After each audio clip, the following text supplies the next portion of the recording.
Hello friends, इस video में हम समझेंगे असाइनमेंट नंबर 6 के दूसरे, चौथे और पांचवें प्रश्नों के उत्तर। तो आइए शुरू करते हैं। प्रश्न क्रमांक दूसरे का हल। सवाल दूसरे में सारणी दी गई थी जिसमें एक तरफ सूची पद्धति में लिखे गए समुच्चय थे और दूसरे कॉलम में गुण वर्णन पद्धति में लिखे गए समुच्चय थे। तो हमें सूची पद्धति से गुण वर्णन पद्धति में बदलना था और गुण वर्णन पद्धति से सूची पद्धति में बदलना था। तो हम देखते हैं कि उसका हल क्या है, जिससे आपको समझने में आसानी होगी और आप अपने उत्तर स्वयं ही जांच सकते हैं। सारणी जो दी गई थी उसमें एक समुच्चय ये दिया गया था कि b बराबर x, यह 1 से 20 के मध्य की पूर्ण वर्ग संख्या है। b बराबर x इस प्रकार है कि x यह 1 से 20 के मध्य की पूर्ण वर्ग संख्या है। यह हमारा सवाल है। ये जो समुच्चय है ये गुण वर्णन पद्धति में दिया है, इसे हमें सूची पद्धति में लिखना है। तो हम लिखेंगे b बराबर धनु कोष्टक, क्या लिखेंगे, 1 से 20 के मध्य की पूर्ण वर्ग संख्या। तो पूर्ण वर्ग संख्या आपको पता है कि क्या होती है। पूर्ण वर्ग, वर्ग जैसे 1 का वर्ग क्या है 1, 2 का वर्ग 4, 3 का वर्ग 9, 4 का वर्ग 16। तो ये 1, 4, 9, 16 ये जो संख्याएं हैं ये पूर्ण वर्ग कहलाती हैं। तो हमें 1 से 20 के मध्य की पूर्ण वर्ग संख्या यहाँ पर लिखना है। तो कौन कौन सी होगी 1 से 20? तो 1 से मतलब 1 भी आ जाएगा उसमें, 1 का वर्ग होता है 1, यहाँ पे आ जाएगा पहला वर्ग 1, ये किसका वर्ग है 1 का। उसके बाद 1 से 20 के बीच में और कौन सा वर्ग आएगा, 1 के बाद आएगा 4, इसके बाद आएगा 4, ये पूर्ण वर्ग है किसका 2 का। इसके बाद कौन सा वर्ग आएगा 9, इसके बाद 16, इसके बाद कौन सा वर्ग है 20 के बीच वाला और कोई नहीं है। तो 1, 4, 9, 16, तो ये चारों संख्याएं इस समुच्चय में होंगी। तो हमने सूची बना दिया, हो गई सूची पद्धति बराबर। मुझे आशा है कि आप लोगों ने भी ऐसा ही किया होगा। ओके, दूसरा उसके जस्ट नीचे वाला उदाहरण देखते हैं। c बराबर a e i o u, ये समुच्चय कौन सी पद्धति में है आपको मालूम है, सूची पद्धति।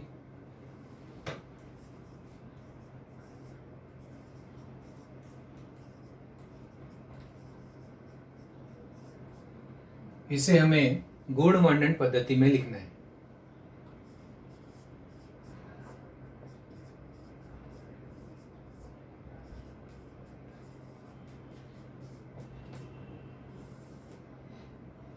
ठीक है, तो किस प्रकार लिखेंगे, c बराबर धनु कोष्टक, ये जो सारे घटक हैं के बदले में हम लोग क्या लेंगे x। ठीक है, x इस प्रकार है कि x यह अंग्रेजी भाषा के या अंग्रेजी वर्णमाला के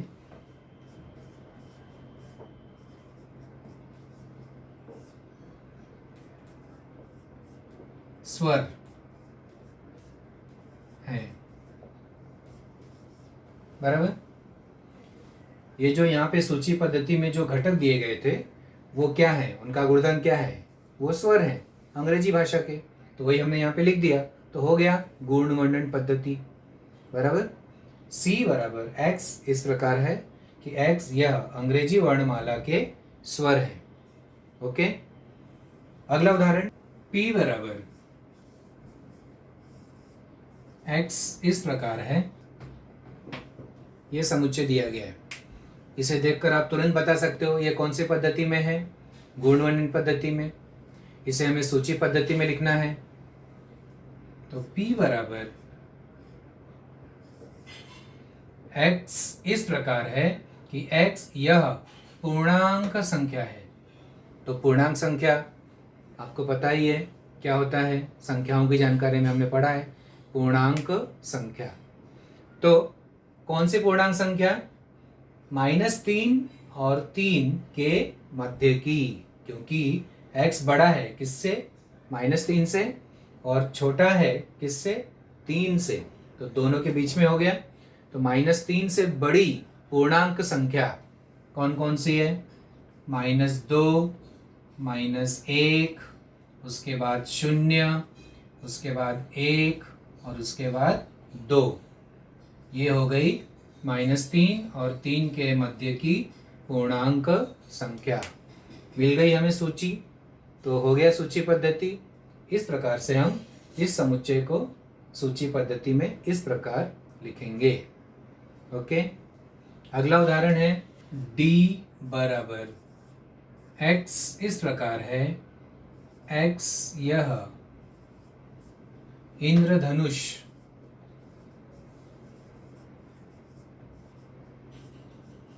के रंग हैं। x इस प्रकार है कि x यह इंद्रधनुष के रंग हैं। कौन सी पद्धति है ये, गुणवर्णन पद्धति। लिखना किसमें है, सूची पद्धति में। इस प्रकार लिखेंगे,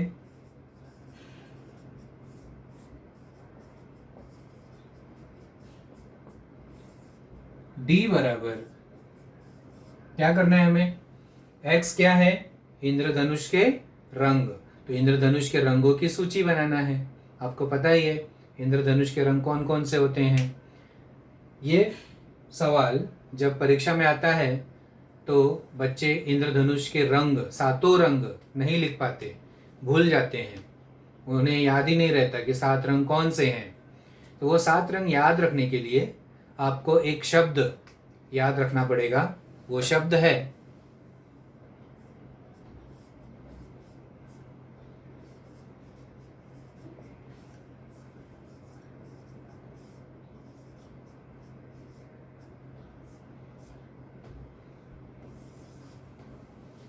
बयानी हप्पी नाला।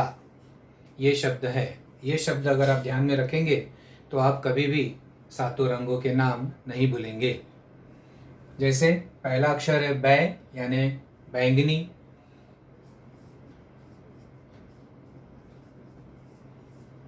दूसरा अक्षर है आ यानी आसमानी,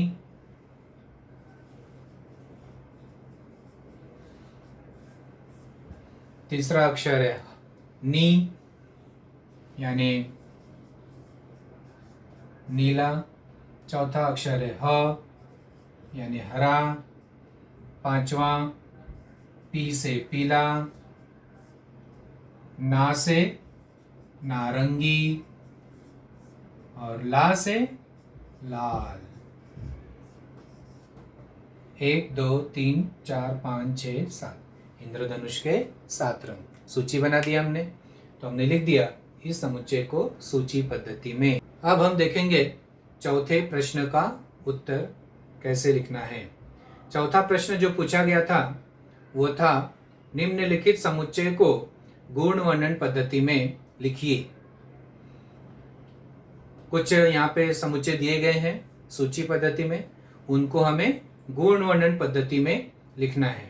तो मैं बताता हूँ उन्हें कैसे लिखा जाता है। ये 4 समुच्चय दिए गए हैं सूची पद्धति में, इसे हमें लिखना है गुणवर्णन पद्धति में। एक एक करके देखेंगे।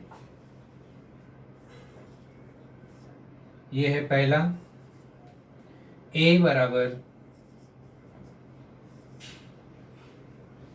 ये जो घटक है उसके लिए हम क्या लेते हैं, x इस प्रकार है कि x किस प्रकार है, 2 4 6 8। तो हम देख रहे हैं कि ये चारों सम संख्या है, 1 से लेके 10 के बीच की सम प्राकृत संख्या। तो उसे हम इस प्रकार लिखेंगे, x यह 1 से 10 तक की सम प्राकृत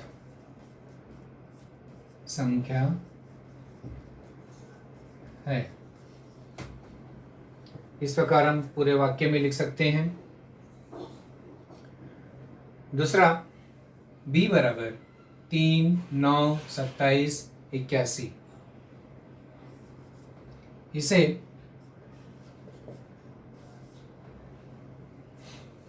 जैसा कि यहाँ पे देख रहे हैं, ये किस प्रकार की संख्याएं हैं?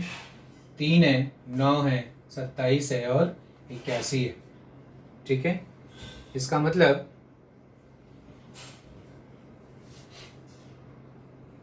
x बराबर, पहले x लेंगे, सारे घटकों के लिए हमने ले लिया x इस प्रकार है कि x बराबर, देखिए 3 के घातांक के स्वरूप में ये वाली संख्याएं हैं। मतलब मैं इसे ऐसे लिखूंगा, 3 और इसका घात मैंने लगा दिया n, बराबर। क्योंकि जब हम इस संख्या को देखेंगे तो आप देखिए, जैसे पहला क्या है? 3 का मतलब 3 के घाते 1 है कि नहीं? उसी प्रकार 9 है, 9 का मतलब 3 के घाते 2, 3 का वर्ग 9 होता है। उसके बाद 27 मतलब 3 के घाते 3। ओके, वैसे ही 81 है, 81 का मतलब 3 के घाते 4। मतलब इसका जो आधार है वो समान है, 3 3 3, इसलिए मैंने आधार में क्या ले लिया? सेम 3। और घातांक बदल रहा है, इसका जो घात है वो बदल रहा है, उसके लिए मैंने एक अक्षर ले लिया n, बराबर। अब ये n बदल रहा है, तो n बदल रहा है तो n का मान कितना हो रहा है? n जो है वो प्राकृत संख्या है, 1 2 3 4 प्राकृत संख्या है। और कहां से कहां तक? n इज लेस देन 5, 5 से कम है। इस प्रकार लिख दिया मैंने। समझ में आया आपको? पुनः एक बार देखिए, b बराबर 3 9 27 81, ये संख्याएं हैं। इसको हम कैसे लिख सकते हैं? 3 के घाते 1, 3 के घाते 2, 3 के घाते 3, 3 के घाते 4। इस सूची पद्धति को हमें लिखना है गुण वर्णन पद्धति में। तो शुरुआत वैसे ही करेंगे, b बराबर x इस प्रकार है कि x बराबर, किस प्रकार लिखेंगे? 3 3 3, तो आधार क्या ले लिया? 3। ऊपर जो घात है वो बदल रहा है, इसीलिए हमने एक चरांक ले लिया n, बराबर। और उसका जो मान है 1 2 3 4 प्राकृत संख्या है, इसलिए हमने क्या ले लिया? n जो है प्राकृत संख्या है, मतलब n बिलोंग्स टू n, बराबर। और कौन सी प्राकृत संख्या है? 5 से छोटी, 4 तक की है, 1 से 4 तक की है, मतलब 5 से छोटी है, इसलिए हमने क्या लिखा यहाँ पे? n छोटा है 5 से। ठीक है, तो इस सूची पद्धति को हमने गुण वर्णन पद्धति में लिख दिया, बराबर। अगला जो है c बराबर 1 4 9 16 25। अब ये क्या है? c बराबर x इस प्रकार है कि x यह क्या है? ये सब पूर्ण वर्ग है। मतलब 1 का वर्ग 1, 2 का वर्ग 4, 3 का वर्ग 9, 4 का वर्ग 16, 5 का वर्ग 25, 5 तक है, 1 से लेके 5 तक का वर्ग है, बराबर। मतलब इसको हम ऐसे लिख सकते हैं, देखो 1 का वर्ग, करेक्ट, 4 मतलब 2 का वर्ग, करेक्ट, 9 का मतलब 3 का वर्ग, 16 यानी 4 का वर्ग, और ये जो 25 का मतलब 5 का वर्ग। अब यहाँ पर आप देख रहे हो कि आधार यहाँ पे बदल रहा है। क्या बदल रहा है? आधार। तो आधार बदल रहा है, इसीलिए हम उसको एक चरांक लेंगे, चरांक मान लेंगे। वो चरांक हमने मान लिया n। आधार हो गया n और घात जो है समान है, 2 2 2। तो यहाँ पर भी हम घात क्या लेंगे? 2। ठीक है। तो x इस प्रकार है, x इस प्रकार है कि x बराबर n का वर्ग, वर्ग है वो। ठीक है। कहाँ से कहाँ तक का वर्ग है? n का मान कहाँ से कहाँ तक है? 1 2 3 4 5, 1 से लेके 5 तक है। मतलब n जो है प्राकृत संख्या है और n इज लेस देन 6। ऐसा मैंने लिख दिया। हो गया गुण वर्णन पद्धति। ठीक है। अगला जो है चौथा, d बराबर 1 3 5 इत्यादि। ठीक है। 1 3 5 क्या है? प्राकृत संख्याएं हैं। किस प्रकार की प्राकृत संख्याएं हैं? विषम। ये विषम है। 1 3 5 ये सब किस प्रकार की संख्याएं हैं? विषम संख्याएं हैं। ओके। तो यहाँ पे हम लिखेंगे x इस प्रकार है कि x विषम प्राकृत संख्याएं हैं।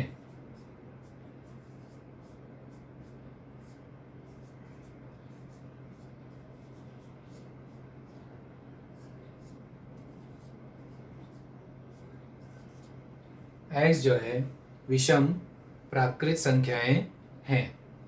ओके। तो इस प्रकार से ये जो सूची पद्धति थी उसको हमने गुण वर्णन पद्धति में लिख दिया। समझ में आया बच्चों? इसके बाद का जो प्रश्न है 5वां, उसमें हमें क्या करना है कि गुण वर्णन पद्धति में दिया है और हमें लिखना है सूची पद्धति में। तो अब हम देखेंगे 5वां प्रश्न। ठीक है। 5वें प्रश्न में पहला जो प्रश्न है वो ये है, x a बराबर x इस प्रकार है कि x पूर्ण संख्या है, पूर्ण संख्या है। और उसके आगे दिया है x इज लेस देन और इक्वल टू 5। x जो है छोटा है या बराबर है 5 के। बराबर। ये गुण वर्णन पद्धति में दिया है, इसे हमें लिखना है सूची पद्धति में। a बराबर, इसकी सूची बनाना है पूर्ण संख्या। संख्या कैसी है? पूर्ण, होल नंबर्स, w वाला समुच्चय। ठीक है। तो कहां से कौन सी पूर्ण संख्या है? 5 तक। पूर्ण संख्या कहां तक? 5 तक। तो पूर्ण संख्या शुरू कहां से होती है? 0 से। तो a बराबर 0 1 2 3 4 और 5 भी आएगा, क्योंकि x जो है बराबर भी है। यहाँ पर x 5 के बराबर है तो 5 भी आएगा इसमें। तो a बराबर हो गया 0 1 2 3 4 5। ये सारी 5 तक की पूर्ण संख्याएं हैं। इसी प्रकार इसके आगे जो दूसरा उदाहरण है, दूसरा सवाल दिया गया है वो है b बराबर 2 8 9 11 15। b बराबर x इस प्रकार है कि x पूर्णांक संख्या है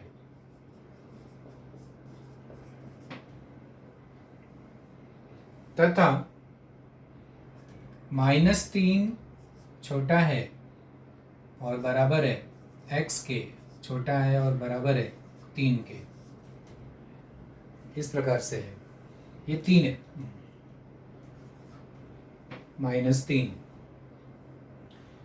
इसे सूची पद्धति में लिखना है। b बराबर x इस प्रकार है कि x पूर्णांक संख्या है। अब संख्या पे ध्यान देना पड़ेगा। पूर्णांक संख्या कहाँ से कहाँ तक? -3 से 3 तक। बराबर। तो लिखेंगे हम लोग शुरुआत कहाँ से करेंगे? -3 से। -3, -2, -1, 0, 1, 2 और 3। -3 से लेके 3 तक ये सारी पूर्णांक संख्याएं हैं। लिख दिया हमने सूची पद्धति में। अगला उदाहरण, ये गुणन पद्धति में दिया है, सूची पद्धति में लिखना है। x जो है 0 से बड़ा है, ये तो पता चल गया। और क्या है? x संख्या 12 का गुणज है। वो x क्या है? वो घटक क्या है? 12 का गुणज। तो 12 का गुणज मतलब 12 एकम 12, 12 का गुणज 12 के गुणे में आने वाली, यानी 12 के पहाड़े में आने वाली संख्या है। बराबर।